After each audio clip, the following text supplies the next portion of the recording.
Never send this text to a man. Not because it's embarrassing, not because it makes you look weak, but because it often reveals something much deeper happening inside you. Imagine this. It's late at night. He hasn't replied in hours.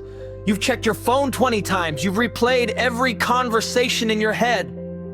You've gone from confident to anxious, from calm to frustrated, and now you're staring at a message that says something like, "Why are you ignoring me?" or "Do you even care anymore?" In that moment, it feels justified. It feels honest. It feels like you're finally expressing your feelings, but what you're really doing is sending a text powered by fear instead of clarity. And fear rarely creates the outcome you want. Here's the truth most people never hear. The worst text you can send a man is any text written solely to force reassurance.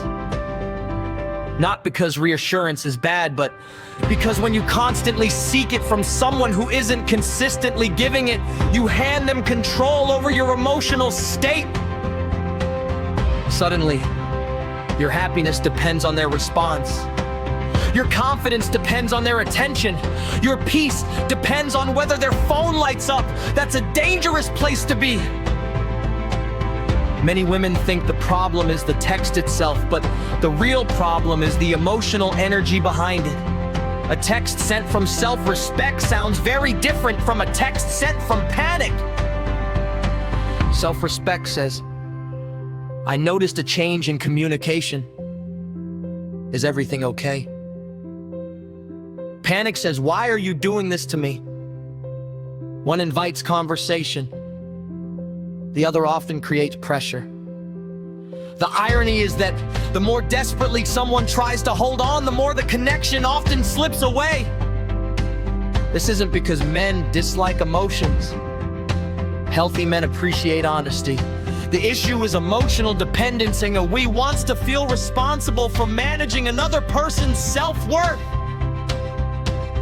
And when every delayed reply becomes a crisis, every silence becomes a confrontation, and every conversation becomes a search for validation, the relationship starts feeling heavy instead of enjoyable. Think about the text you've regretted sending. Chances are they weren't sent after careful reflection. They were sent during moments of anxiety. Moments when your emotions demanded immediate action. That's why one of the most powerful relationship skills is learning to pause before pressing send. Ask yourself a simple question. Am I sending this because it will improve communication, or because I'm trying to reduce my anxiety? That question alone can save you from countless mistakes. Another reason you should never send desperate text is because they often distract you from the real issue. If someone consistently makes you feel ignored, undervalued, or confused, the solution isn't always a better message. Sometimes the solution is paying attention to the pattern. Many people keep searching for the perfect words to make someone care when they should be asking whether that person is showing enough care to begin with. You cannot text someone into valuing you. You cannot persuade someone into consistency. You cannot explain your way into becoming a priority. Real interest does not require constant convincing. It reveals itself through actions, through effort, through consistency, through presence. One of the biggest traps in modern dating is believing that communication alone can fix everything. Communication is important, but it cannot replace willingness. If someone wants to invest, communication helps. If someone doesn't want to invest, communication often becomes endless discussion with no meaningful change. That's why the text you should never send is the one that repeatedly asks for what their behavior has already answered. If you've communicated your needs clearly and nothing changes, sending the same emotional plea again rarely produces a different outcome.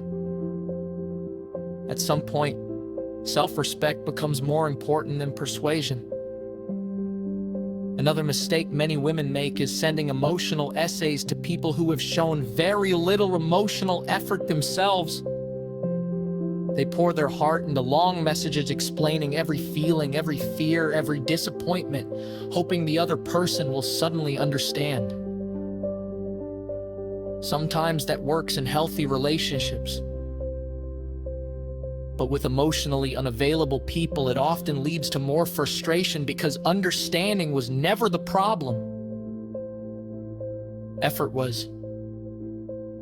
Remember this. People reveal priorities through patterns, not promises. A man who genuinely values you may get busy. He may have stressful days. He may occasionally communicate imperfectly, but he won't repeatedly leave you guessing where you stand. He won't consistently create confusion and then expect unlimited patience. The right connection feels safe more often than it feels uncertain. That's why emotional maturity is so attractive. Emotionally mature people don't use text as weapons. They don't send messages to provoke guilt.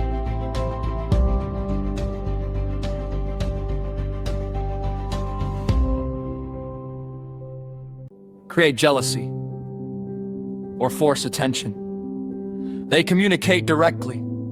They express needs clearly. And they understand that their worth is not determined by someone else's response time. The strongest women aren't the ones who never feel hurt. They're the ones who refuse to let temporary emotions dictate permanent decisions. They feel disappointment, but they don't immediately react. They feel uncertainty, but they don't instantly chase reassurance. They trust themselves enough to observe reality instead of fighting it. And that changes everything. Because once you stop trying to force connection, you start seeing connection clearly. You notice who reaches out naturally, who checks in consistently, who remembers details, who makes effort without being asked repeatedly. That's valuable information, far more valuable than any text message. So before you send that emotional paragraph, before you ask why he hasn't replied, before you demand reassurance from someone who rarely offers it freely, pause for a moment. Ask yourself whether you're seeking communication or validation. Ask yourself whether this message comes from confidence or fear. And most importantly, ask yourself whether you're protecting the relationship or abandoning your own peace in the process. Because the text you should never send to a man is the one that sacrifices your self-respect just to keep his attention. Attention can be gained and lost, but self-respect is far harder to rebuild once you've given it away. And here's the part nobody talks about. Sometimes the text you're about to send isn't really for him at all. It's for you.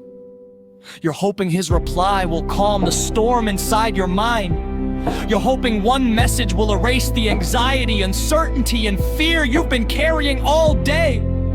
But emotional peace that depends entirely on another person's response is always fragile. The moment they disappear again, the anxiety returns. The cycle starts over. That's why so many people become trapped in emotional loops that last months or even years. They're not chasing a person anymore. They're chasing relief. Relief from uncertainty. Relief from rejection. Relief from not knowing where they stand. And every time a notification appears, it feels like a temporary reward. A temporary confirmation that they're still wanted. But temporary validation can never replace genuine security. Real security comes from knowing that your value exists whether someone texts you back or not. One of the strongest things a woman can do is learn to sit with discomfort instead of immediately reacting to it. Not every feeling requires a message.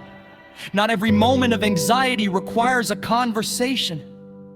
Sometimes the urge to text is simply your emotions looking for an exit. The problem is, But emotional reactions often create consequences that logical thinking would have avoided. That's why so many people look back at old messages and think, I wish I hadn't sent that. It wasn't because their feelings weren't real. It was because their emotions were driving the car while their judgment sat in the backseat. Another truth is that people often reveal their intentions without realizing it. You don't need to investigate endlessly. You don't need to decode every word. You don't need to become a relations detective searching for hidden meanings. Look at the pattern. Does he make an effort to talk to you? Does he show interest in your life? Does he follow through on what he says? Does he communicate consistently enough that you feel respected? The answers are usually much simpler than our emotions want them to be. The human mind loves complicated explanations because they're often less painful than accepting reality. Many women stay emotionally attached because they're waiting for potential to become reality. They keep remembering the good moments, the sweet conversations, the promises and the chemistry. But relationships are not built on potential. They are built on behavior. Someone's future possibilities cannot love you. Only their present actions can. If you're constantly waiting for someone to become the person you hope they are, you're not dating reality. You're dating an idea, and ideas can keep people stuck for a very long time. The right man won't make you feel like every conversation is an emotional test.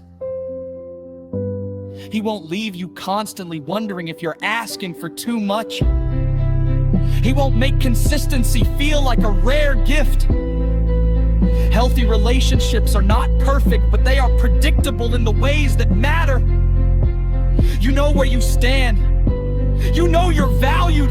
You know that effort goes both ways. That kind of peace is far more attractive than any emotional roller coaster disguised as passion. So the next time you're tempted to send that desperate text, take a breath and remember this. Your value does not increase when someone chooses you, and it does not decrease when someone fails to.